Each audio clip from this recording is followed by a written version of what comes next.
Bienvenue dans North Africa Talks, le podcast de la Fondation Rosa Luxembourg qui décrypte l'actualité politique et géopolitique de l'Afrique du Nord.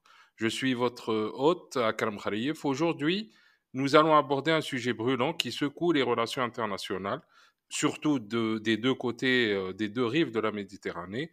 Donc la crise franco-algérienne qui se déroule actuellement. Une relation complexe, marquée par l'histoire avec un grand H et des enjeux diplomatiques et économiques, mais aussi des tensions récentes qui font la une des médias et qui font aussi l'actualité des réseaux sociaux.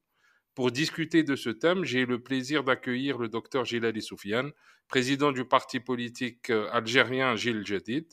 Ensemble, nous tenterons de comprendre les origines de cette crise, ses répercussions sur les deux pays et ses implications pour l'avenir de l'Algérie et de la région. Euh, on proposera aussi, Monsieur Soufiane, Djilali Soufiane proposera aussi peut-être sa vision des relations algéro-françaises à l'avenir. Donc restez avec nous pour une conversation riche et éclairante. Docteur Djilali Soufiane, marhaba, bienvenue. Marhaba, merci pour l'invitation, Akram. Donc, il faut, si on remonte un petit peu le temps et si on revient aux sources du début de cette crise, on va devoir parler du fait que la France, que le président Macron ait reconnu ce qu'il appelle la marocanité du Sahara occidental. Ça a été un facteur déclencheur. Comment est-ce que vous interprétez déjà cette décision française? Et à votre avis, quelles sont les répercussions, et nous le vivons aujourd'hui, de cette reconnaissance sur les relations diplomatiques entre l'Algérie et la France, parce que la France n'est pas l'Espagne et la France n'est pas les États-Unis. Oui, c'est clair, vous avez absolument raison. Le point de bascule a été cette reconnaissance totalement inattendue d'ailleurs et comme tombée comme un cheveu sur la soupe de cette reconnaissance de la marocanité du Sahara, d'autant plus que c'est un problème qui est au niveau du Conseil de sécurité de l'ONU depuis pratiquement une cinquantaine d'années, hein, depuis l'invasion du Sahara occidental dans la marche verte par le Maroc en 1975. Je pense que s'il y a ce point de bascule, c'est que quand même il y avait un lourd contentieux précédent. Bien que apparemment les relations semblaient être tout à fait paisibles, enthousiastes à la limite entre les deux présidents algériens et français, mais je pense que ça cachait beaucoup de choses refoulées. Et non pas simplement au niveau des responsables, mais plus globalement entre les deux systèmes des deux pays. Bon, en ce qui concerne l'Algérie, il est clair, l'Algérie a tellement souffert de la colonisation pendant 132 ans. Il faut reconnaître que les premières années, une fois l'indépendance obtenue, il y avait un apaisement. Les Algériens ne regardaient plus derrière et il y avait une relation tout à fait normale avec les Français qui venaient en Algérie. Il y avait une coopération, etc. C'est vrai qu'en 1971, avec la nationalisation du pétrole, il y a eu quand même une période très tendue entre le président Boumedienne à ce moment-là et le pouvoir en France. Mais tout ça, petit à petit, était rentré dans l'ordre et les choses évoluaient cas un cas, on va dire, chacun de son côté. Par contre, du côté de la France, il est clair que la situation, contrairement à ce qu'on peut penser si on fait la comparaison avec l'Algérie, la situation en France est beaucoup plus complexe maintenant.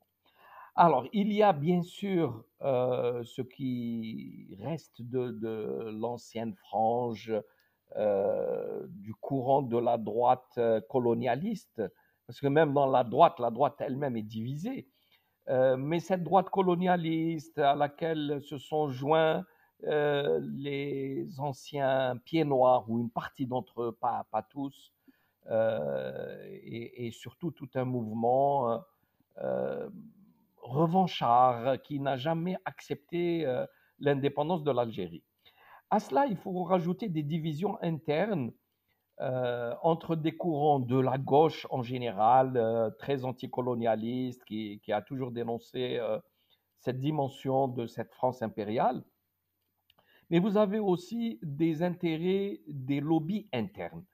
Et si j'ose dire, le problème algéro-français s'est alourdi de façon très significative du problème marocain au milieu de la relation algéro-marocaine. Comme chacun le sait, l'Algérie a pris une position pour une décolonisation totale du Sahara occidental. L'Algérie avait accepté d'ailleurs le principe qui était défini dans le droit international au niveau de l'Union africaine, l'intangibilité des frontières et l'autodétermination des peuples. Le Sahara occidental était un territoire qui avait des habitants, dont une bonne partie maintenant vit sur le territoire algérien, à Tindouf, en tant que réfugiés, reconnus par l'ONU. Et l'Algérie avait accepté qu'il y ait un vote d'autodétermination, un référendum, pour permettre à ces populations de s'exprimer une fois que la colonisation espagnole avait levé la main, soit qu'ils retrouvent leur liberté et leur souveraineté, soit ils s'intègrent dans le pays voisin qui les réclamait, autrement dit le Maroc. Soit dit en passant, puisqu'on est sur cette crise, je rappelle quand même qu'en 1975, il y a eu une division du territoire sahraoui entre le nord occupé par le Maroc et le sud occupé par la Mauritanie. Je rappelle que le gouvernement de Ould Daddah, en ce temps-là, qui était très proche de l'Algérie, qui recevait beaucoup d'aide de l'Algérie, malgré encore l'état très faible de l'Algérie, juste après l'indépendance. Malgré ça, l'Algérie aidait beaucoup la Mauritanie. Il y avait des missions spéciales de médecins, il y avait des missions spéciales de conseillers techniques, etc. Et une fois l'appât du Sahara qui avait été offert par l'ex-roi du Maroc à Ould Daddah, celui-ci tourna très rapidement la veste et occupa aussi la moitié sud du Sahara occidental.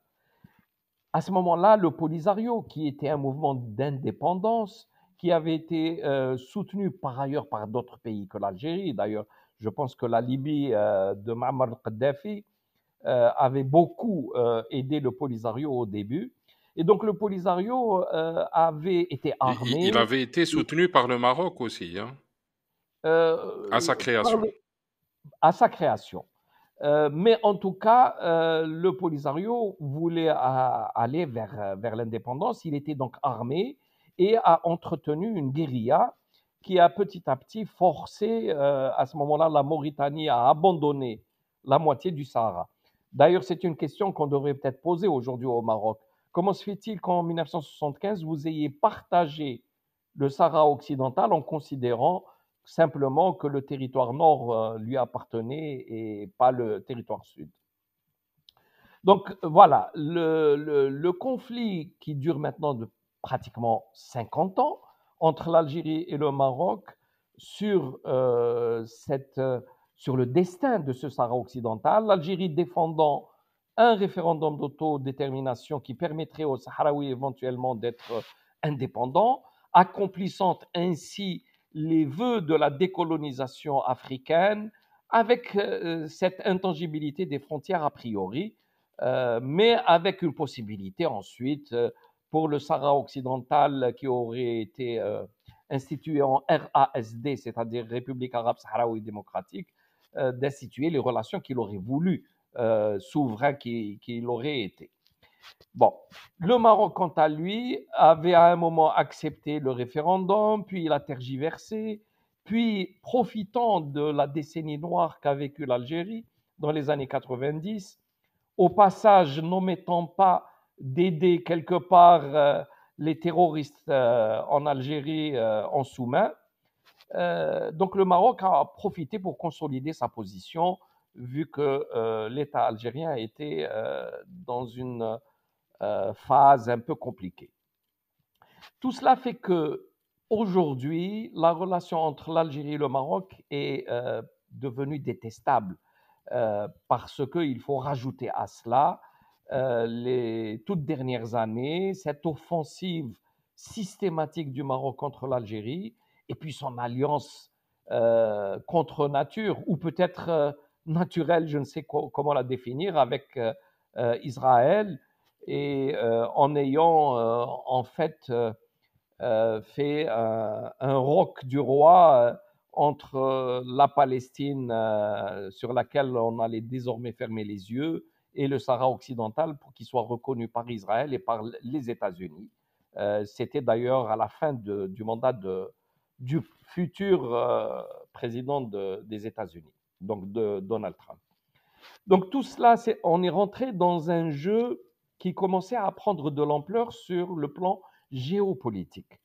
Or, aujourd'hui, avec ce qui se passe à Gaza, le génocide qui est en train d'être opéré, avec, j'allais dire l'acquiescement, mais au moins le silence des différents pays occidentaux, mais en particulier la France, puisque c'est elle qui rentre dans ce jeu, et le Maroc, tout cela démontre que petit à petit, il y a un axe qui est en train de se former entre le Maroc, Israël, la France, et tout cela sous le couvert beaucoup plus général, plus global, de l'Occident dirigé par les États-Unis, car face à eux, les BRICS qui sont en train de s'organiser et auxquels l'Algérie avait montré une velléité d'adhésion, mais qui n'a pas encore abouti pour d'autres raisons.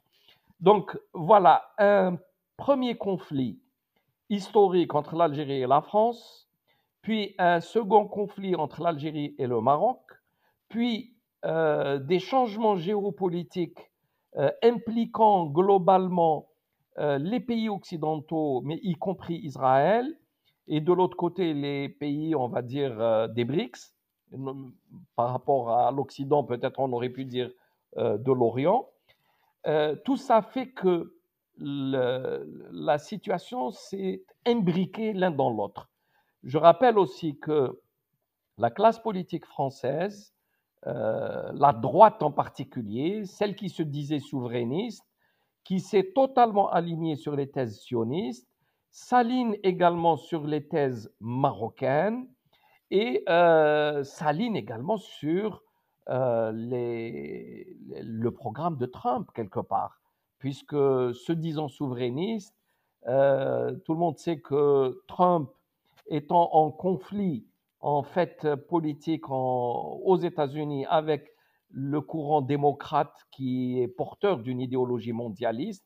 Et donc, tout ça, ça s'est imbriqué l'un dans l'autre et qui fait que l'Algérie se retrouve maintenant face à une situation extrêmement difficile, complexe, où chacun veut se venger ou se donner a priori les raisons pour détourner l'attention sur ce que chacun opère. Israël, parce que n'est pas content du rôle algérien au niveau du Conseil de sécurité et du fait du soutien continu à la cause palestinienne. Le Maroc, pour récupérer le Sahara occidental, veut absolument affaiblir l'Algérie. Et la France, qui, elle, vit actuellement de très gros problèmes internes, d'endettement, de désindustrialisation, de problèmes d'intégration de l'Union européenne elle-même qui est remise en cause. Tout cela fait que chacun avait besoin du bouc émissaire qui s'appelle l'Algérie. Autrement, on ne peut absolument pas s'expliquer cette campagne absolument incroyable d'une intensité féroce contre l'Algérie par tous les médias et par tous les hommes politiques de droite et d'extrême droite contre l'Algérie. Et tout ça, semble-t-il, parce que l'Algérie aurait mis en détention provisoire un écrivain qui est avant tout algérien, qui est devenu français les tout derniers mois, qui n'a jamais eu vraiment une carrière d'écrivain, qui a été surfait, sa notoriété a été surfaite, et qui maintenant apparaît comme une victime qui mérite qu'on brise des relations entre deux États dont les échanges sont extrêmement importants, dont les liens même de communautaires sont extrêmement importants, etc.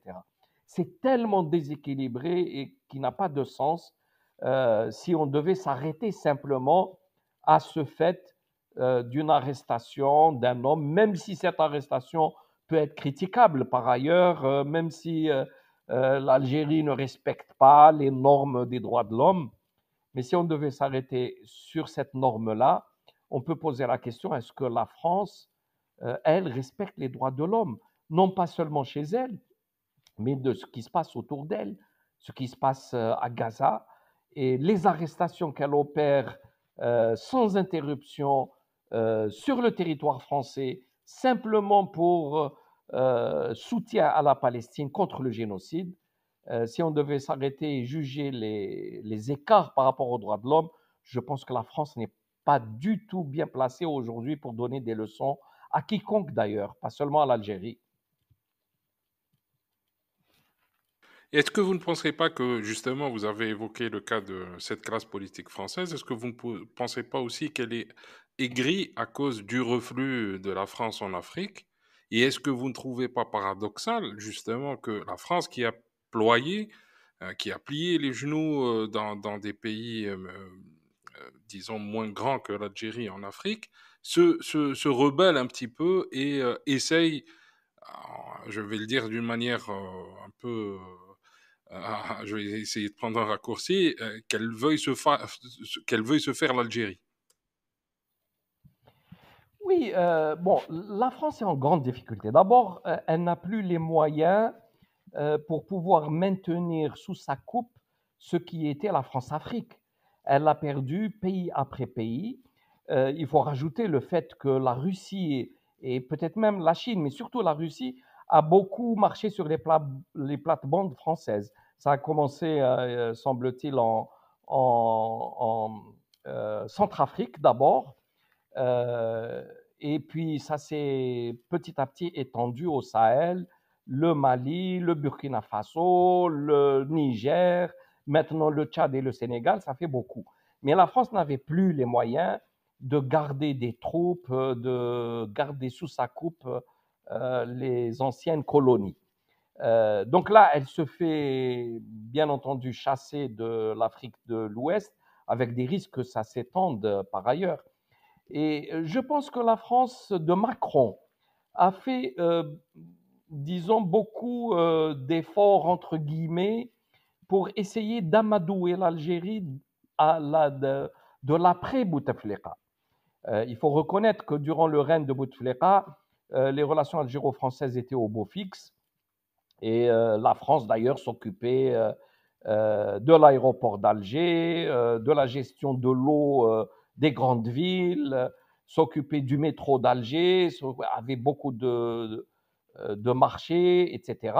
Puis avait accès à l'espace aérien algérien pour, y compris dans ses aventures de Barkhane et de euh, Serval, donc dans le Sahel. Tout ça l'arrangeait bien. D'ailleurs, si vous vous rappelez bien, au moment du Hirak en Algérie en 2019, lorsque le pouvoir en place alors avait proposé non pas une élection du cinquième mandat, mais juste une prolongation, Macron avait applaudi. Il avait soutenu cette issue qui est absolument étonnante. C'est-à-dire, on laisse tomber les élections et on maintient en place un homme qui n'avait plus du tout les moyens de gérer le pays. Euh, et puis, juste après l'élection, rappelons-nous des propos de Macron sur le président nouvellement élu, Abdelmadjid Tebboune. À ce moment-là, il avait été extrêmement critique et extrêmement sévère. Puis, de temps à autre, on sentait bien qu'il y avait cette volonté de refaire un pas l'un vers l'autre. Je pense que l'Algérie avait fait en sorte de passer l'éponge sur des propos malheureux. Et puis, de temps à autre, ça revenait, comme si on voulait se rappeler un petit peu à la mémoire de chacun, et on allait du dos de la cuillère, pas avec le dos de la cuillère justement, sur une nation algérienne qui n'existait pas, sur l'Algérie qui a été fondée par la France, et ils ne se rendent même pas compte qu'ils, par cette attitude-là, ils veulent annihiler l'existence même de l'Algérie. Comment pense-t-il que les Algériens puissent réagir? C'est incroyable. Après avoir soutenu un homme qui était complètement incapable de gérer le pays et on nous l'imposait au nom de son alacrité. D'ailleurs, personnellement, j'avais intervenu plusieurs fois, même sur des plateaux français, sur France 24. Je disais, attention, la France officielle est en train de soutenir un régime qui n'est plus un régime légitime et vous allez vous mettre à dos le peuple algérien, à commencer par la frange la plus instruite, et y compris la frange qui était francophone et celle qui voulait maintenir des relations avec la France. Oui, mais quand vous touchez à l'honneur de l'Algérie, à son passé, à son identité, vous voulez la détruire, qu'est-ce que vous en attendez? Et lorsqu'on entend le président Macron, cette fois-ci, attaquer l'honneur de l'Algérie en disant que c'est le déshonneur pour elle d'avoir maintenu en détention préventive un homme, comment on peut réagir? C'est humain. Il y a autour de 5 millions d'Algériens ou de Français d'origine algérienne ou de binationaux qui sont sur le territoire français. Mais cette identité, ils la portent, ils la ressentent et ils ne peuvent pas comprendre et accepter qu'on s'attaque à leur intimité, à leur identité profonde. Et il y a toujours cette attitude un peu, euh, comment dire, très, Paternaliste. très paternaliste, arrogante et qui ne passe pas. Les Algériens se sont débarrassés de l'esprit du colonisé. Ils ont fait une révolution exceptionnelle. Je sais bien qu'aujourd'hui, comme ce prisonnier, entre guillemets, qui se trouve dans, dans, dans l'hôpital, en fait, sous garde, mais qui disait ce truc-là sur l'Algérie, qui disait que le FLN, c'était des nazis, c'est absolument incompréhensible. Et imaginons qu'un Français se lève en France et qu'il parle des résistants français comme étant des nazis. Qu'est-ce qui se passerait?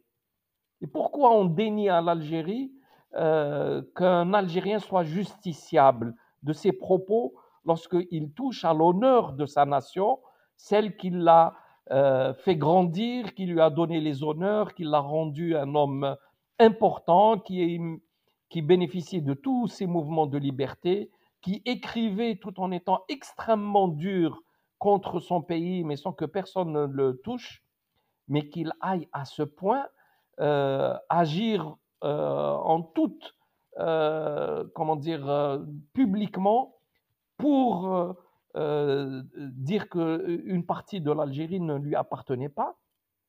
Il ne s'est même pas posé la question que l'émir Abdelkader a fait sa résistance à partir de Mascara. Comment peut-il dire que Mascara était marocaine? Et il a oublié de dire que malheureusement, l'émir Abdelkader avait perdu la guerre parce que des tribus du Makhzen s'étaient alliées à la France pour justement le désarmer. Donc, refaire l'histoire tout en s'attaquant à son pays, ça mérite aussi qu'on soit jugé. Maintenant, fallait-il le mettre en prison? Fallait-il l'attaquer? Ça, c'est un autre problème. Je ne dis pas que notre justice agit toujours dans les règles de l'art, mais tout de même, on ne remet pas en cause toutes ces relations.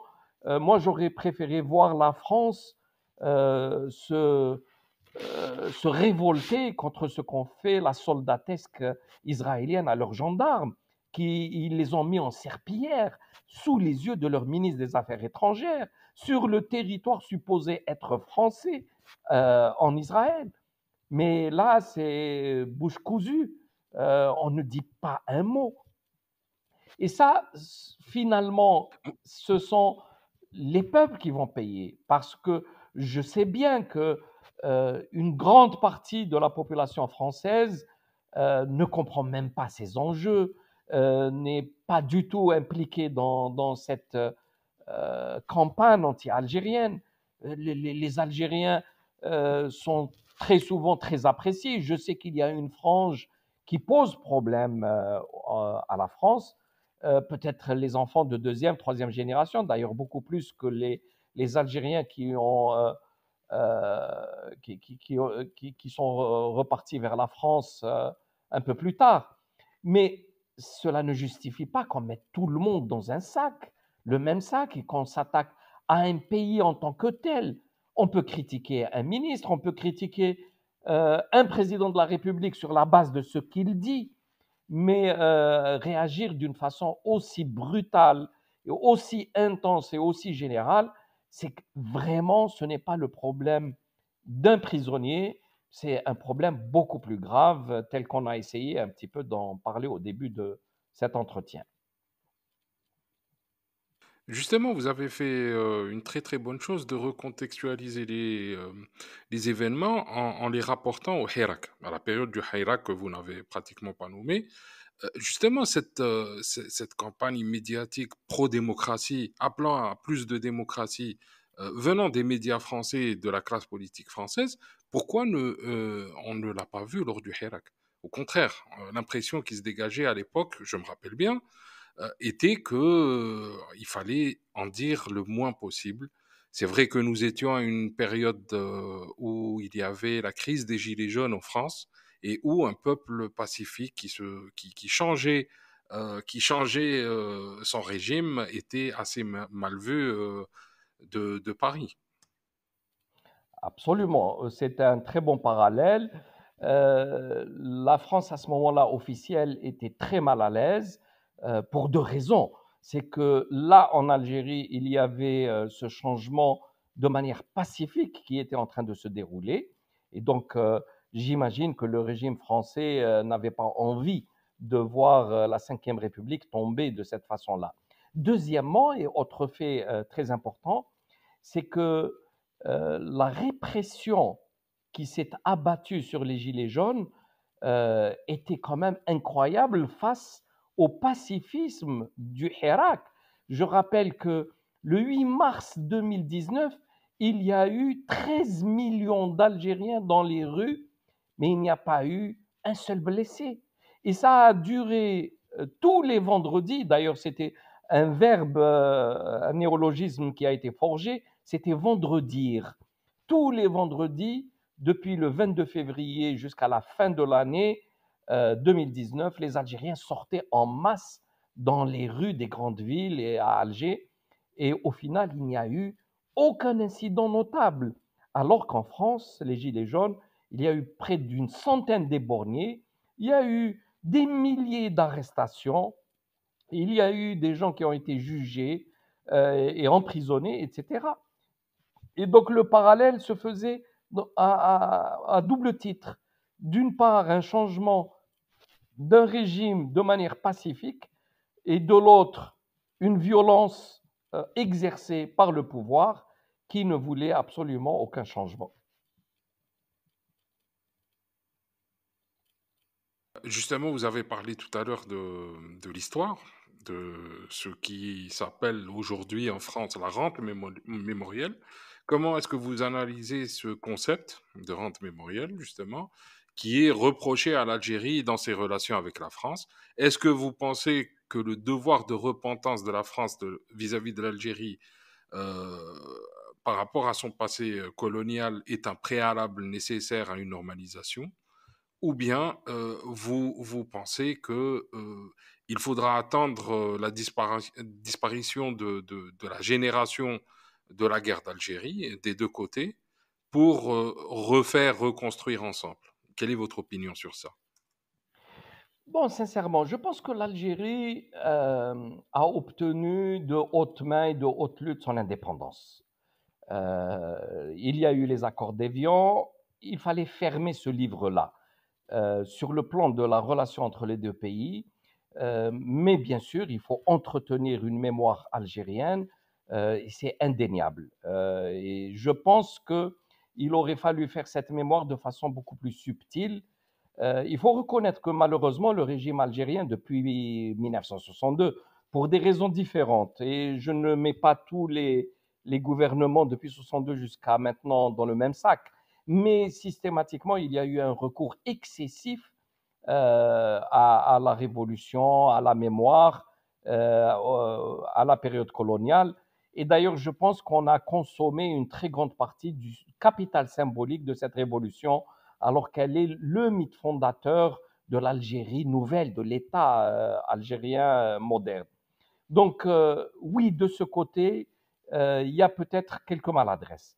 Mais il faut dire que si les Français parlent avec mépris de la rente mémorielle, reconnaissant toutefois que la rente mémorielle a été aussi très bien utilisée par la France en ce qui la concerne. Et elle a souvent titillé les Algériens sur beaucoup de questions. Mais là, je pense qu'il y a eu une politique en interne.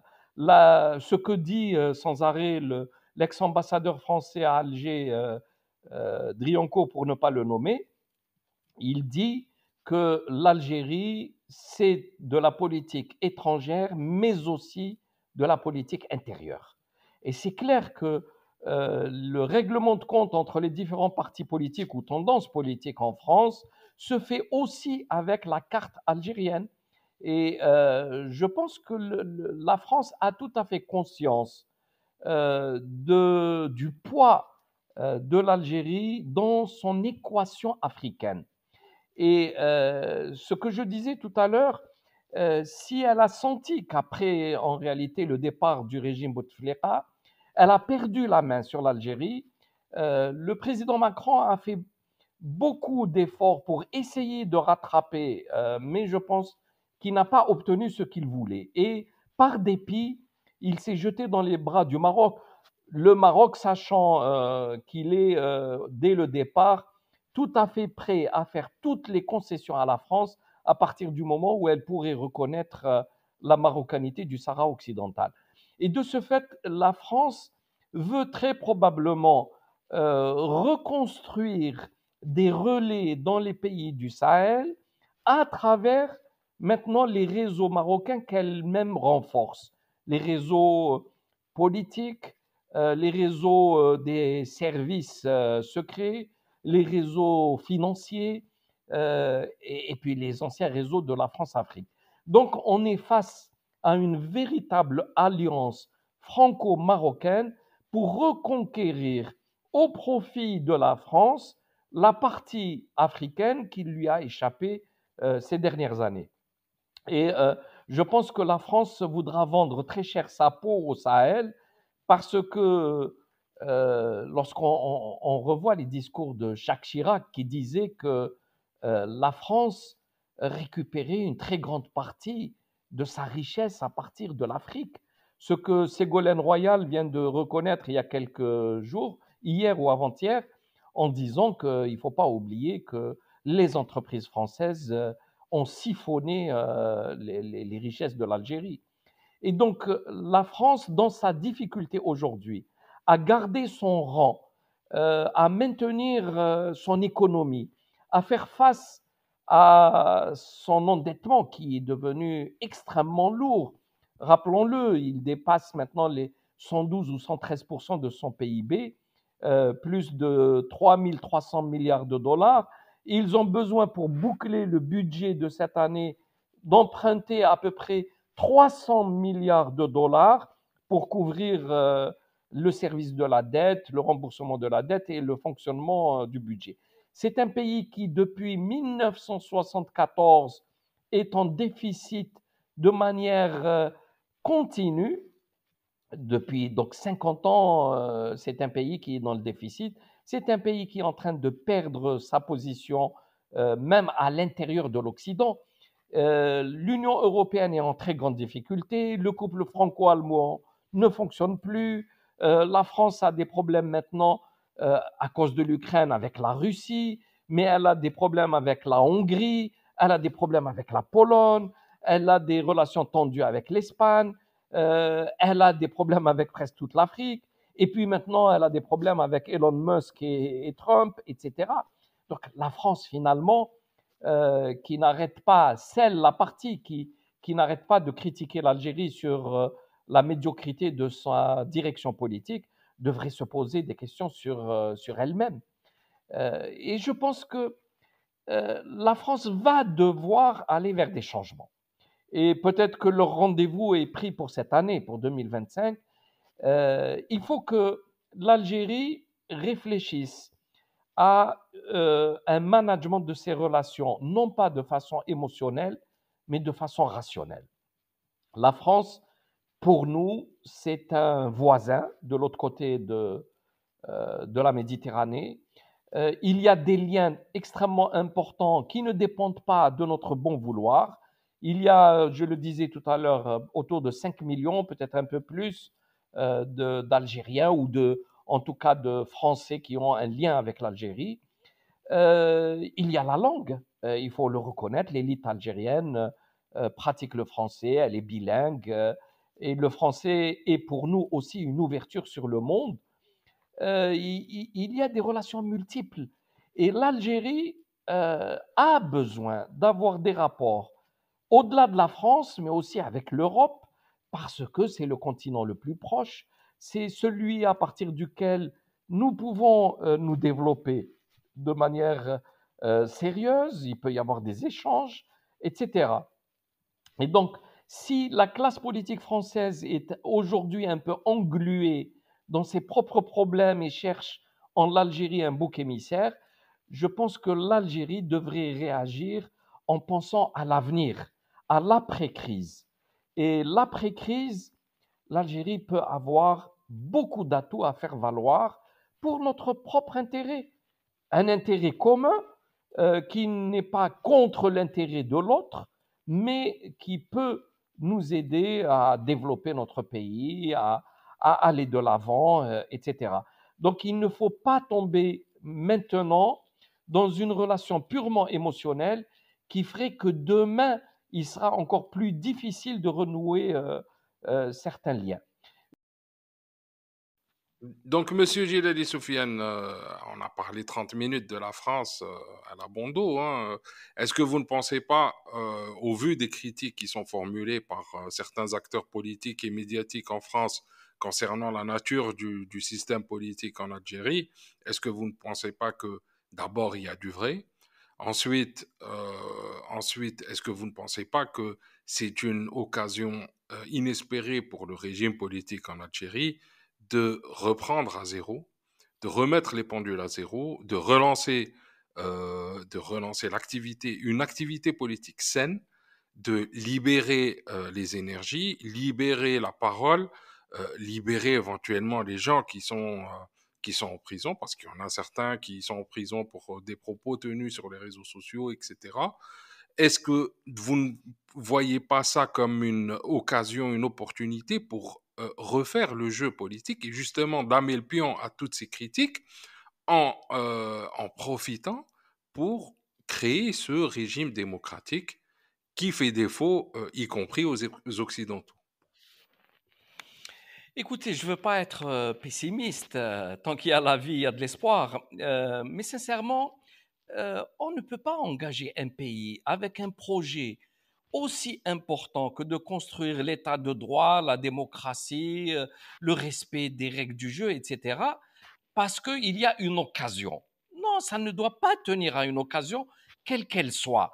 Et en plus, c'est à l'évidence, bien sûr que le narratif anti-algérien a des prises sur la réalité. Ce n'est pas un narratif artificiel. Bien sûr, il y a une exagération, il y a probablement des choses qui ne se relèvent pas du réel, et il y a peut-être derrière un agenda, mais quand on revient à la situation intérieure du pays, moi je la qualifie de pas bonne, hein. Il n'y a pas une intention claire et nette pour construire le pays sur de nouvelles bases. Tout au contraire, moi je vois qu'on retourne systématiquement vers le passé. D'ailleurs, moi j'avais écrit un livre qui s'appelait Le choc de la modernité et j'avais décrit ce qu'était la société traditionnelle. Et parmi ces caractéristiques, il y a cette tendance culturelle de revenir au passé à chaque fois qu'on a un problème devant nous.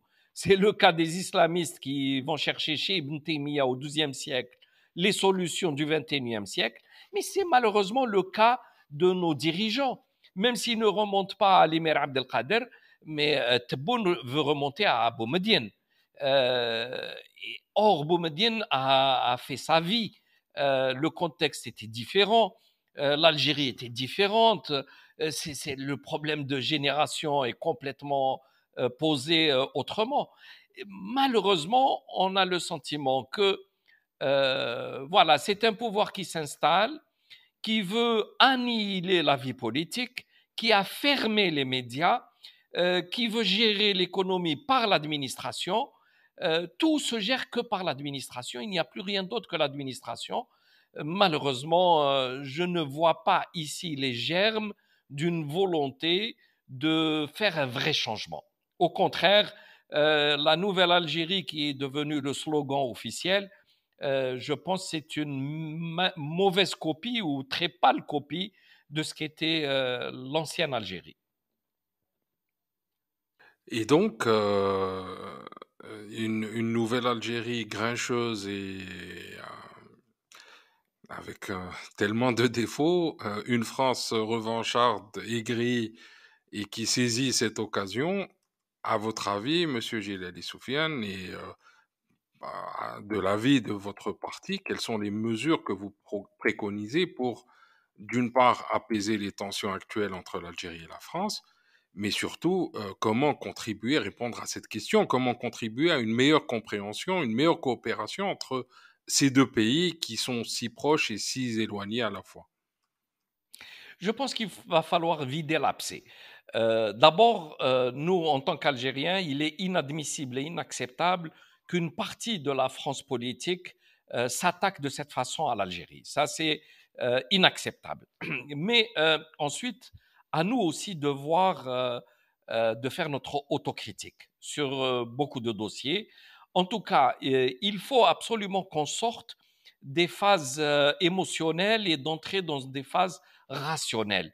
Il faut sortir de ce rapport où il y a, de la part de la France, cette volonté d'être toujours dominant, mais en même temps, l'Algérie ne doit pas essayer de renverser ce rapport et de lui montrer que c'est nous qui dominons, mais de la pousser vers des relations de raison, un rapport dans lequel chacun trouve un espace pour s'exprimer, un espace pour exprimer ses intérêts, ses ambitions, etc. Et là, dès qu'on rentrerait dans une phase positive, je pense qu'il y a énormément de choses à faire. La France et l'Algérie peuvent être complémentaires sur énormément de points. Mais à mon avis, nous allons malheureusement vers la fin d'un cycle qui finira peut-être un peu dans la brutalité. Euh, autant l'Algérie officielle que la France officielle ont besoin de véritables réformes, de revoir un peu leur compteur. Donc, vous pensez que, plus concrètement, qu'est-ce que vous préconisez pour relancer demain ou normaliser une relation avec la France? Bon, je ne sais pas comment le faire dans l'immédiat. Je pense que cette crise va laisser beaucoup de traces. Mais la France s'achemine sur, au plus tard les 2 années à venir, à un changement de président. Le changement de président fera en sorte que la classe politique française devra, elle aussi, remettre à plat les choses parce que l'idylle actuelle avec le Maroc va trouver très vite ses limites. Peut-être que pour le moment, il y a une forme d'euphorie dans ce nouveau couple, mais la France verra très vite que l'Algérie, quand même, a un poids tel dans le Maghreb qu'elle ne peut pas en faire l'impasse. Il y a bien sûr la relation économique, énergétique, hein, le gaz et le pétrole, mais surtout le gaz pour l'Europe est extrêmement important. Les échanges commerciaux sont quand même très importants. C'est aux alentours, si je ne m'abuse, vers 12 milliards de dollars d'échanges. Donc tout ça ne peut pas être jeté par pertes et profits comme ça. Déjà que beaucoup d'entreprises françaises qui travaillent beaucoup avec l'Algérie, qui font leur chiffre d'affaires important avec l'Algérie, voient cette dégradation de la relation d'un très mauvais œil. Euh, Maintenant, malheureusement, je pense que la crise va aller jusqu'au bout. Il va falloir vider le sac, euh, se faire une bonne explication face à face, parler franchement et repartir sur un bon pied. D'ici là, espérons que des deux parties, des réformes importantes auront été opérées et que des changements surviennent. Je pense que l'Algérie vient elle aussi, d'entamer la dernière phase d'un cycle. C'est un cycle qui avait démarré, on va dire, octobre 88. La tentative d'ouverture démocratique 89, la constitution du 23 février.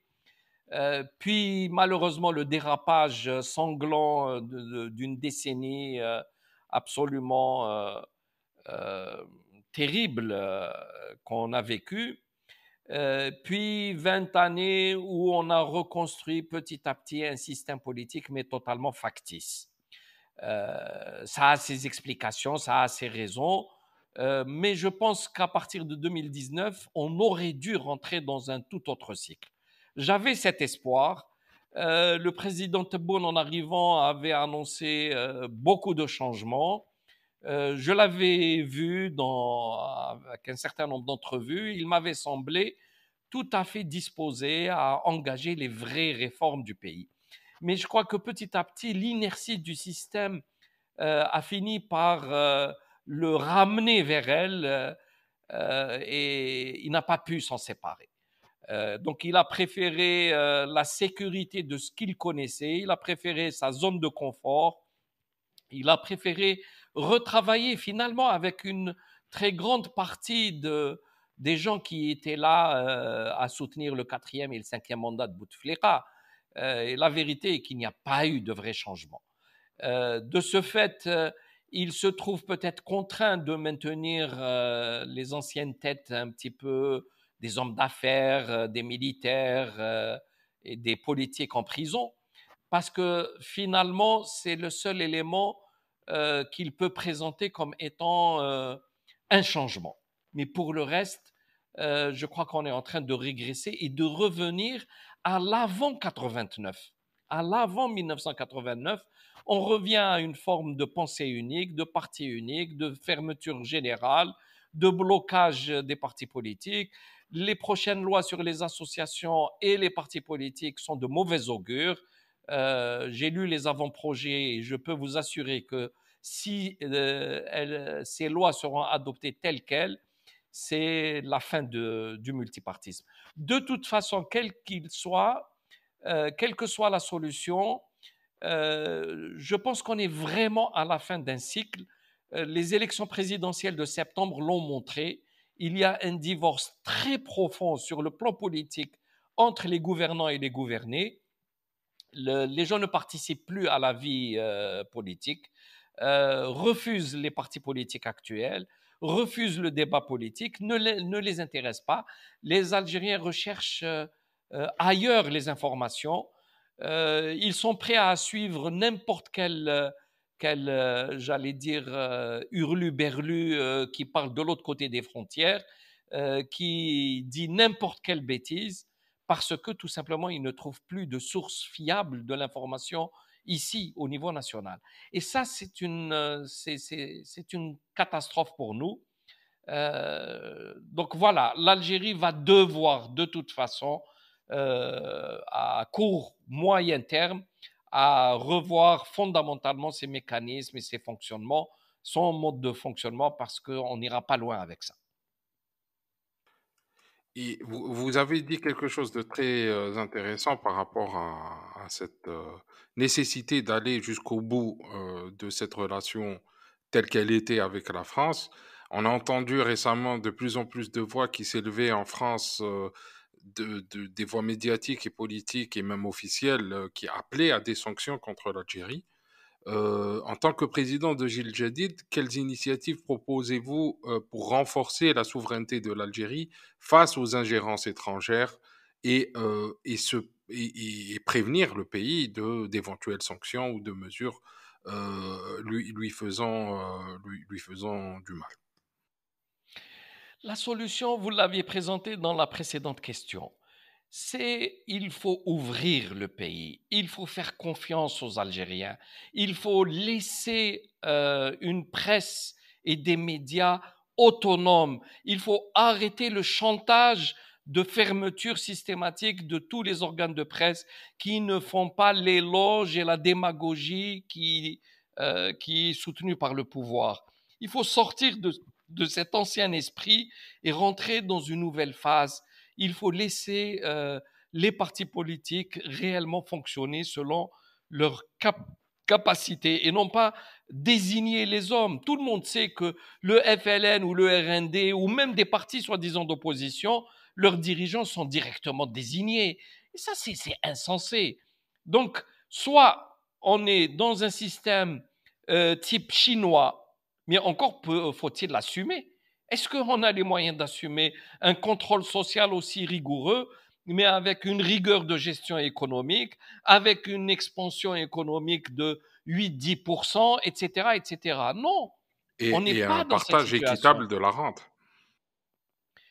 Le problème de la rente étant posé entièrement ici. La rente est très mal gérée. Il y a une distribution d'une rente de manière totalement inefficace.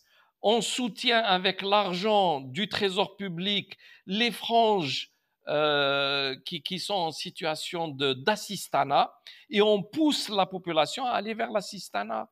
Je l'ai dénoncé à plusieurs reprises. Lorsqu'on donne sans aucune contrepartie et sur plusieurs années à des personnes qui ne travaillent pas, on leur donne l'équivalent d'un SMIC, eh ben, je peux vous assurer que beaucoup de ceux qui travaillaient démissionnent et abandonnent leur inscription à la caisse de sécurité sociale pour pouvoir par ailleurs bénéficier d'une allocation chômage, ce qui est complètement insensé. Donc il y a un état d'esprit où la rente est utilisée pour acheter la paix sociale, distribuer l'argent à des franges populaires pour simplement stabiliser le pouvoir. Or, on ne peut pas, sauf à être un, un funambule, on ne peut pas se maintenir sur un vélo lorsqu'il est à l'arrêt et les deux pieds sur les pédales. Il faut pédaler, il faut qu'il y ait une dynamique. Et Donc sur ce, malheureusement, le sur pouvoir ces actuellement est beaux en train conseils, d'éteindre le je pays. vous Il est remercie, en monsieur train, comme dans un Gédéli stade, on Sofiane. éteint un Et à un je vous euh, encourage à multiplier vos les sorties projecteurs. médiatiques. Et petit à petit, on rentre dans une phase de sombre. C'est terrible à dire, mais c'est ça la vérité. Le commerce maintenant a été tué, le commerce national en interne, les échanges internationaux sont de plus en plus restreints. Bien entendu, sur ça prolifère une nouvelle caste qui a des liens avec l'administration et la technocratie et qui est directement plongée dans la corruption. Tout le monde le sait. Donc on liquide une équipe pour la remplacer par une autre, mais sur le même système. Or, l'Algérie, pour s'en sortir, elle doit changer fondamentalement ses mécanismes de fonctionnement. Il faut qu'elle se professionnalise, il faut qu'elle fasse appel aux énergies qui sont débordantes. Les Algériens de très bon niveau se retrouvent en Europe, en Amérique, au Japon, en Australie, en Chine, partout. C'est un peuple dynamique qui a fait une évolution incroyable, qui a un génie, il s'appuie sur une culture très ancienne, mais qui s'est mise à la page. On a, je ne sais pas, une richesse, le patrimoine est extraordinairement riche. le patrimoine historique, le patrimoine architectural, le patrimoine musical, le patrimoine culinaire, et j'en passe. Tout ça peut être mis en ordre, il peut être mis au devant de la scène. L'Algérie peut devenir un pôle d'attraction incontestable. Malheureusement, je ne comprends pas cette attitude frileuse qui frise la paranoïa, où tout est bloqué, tout est fermé, y compris la ville d'Alger est bloquée systématiquement parce que les convois officiels doivent passer. Les gens n'en peuvent plus. La circulation. Donc, il y a une toute autre attitude à avoir avec la population algérienne. Sinon, il n'y a rien à faire. Le discours seulement par les mots ne pourront pas changer le réel. Le réel change à partir du moment où on engage de vraies actions, mais ces actions doivent être réfléchies et naître d'une vision de l'avenir. Et si on n'a ni vision, ni réflexion, ni encadrement sérieux, ni des ressources humaines à la hauteur, comment on peut faire fonctionner un État?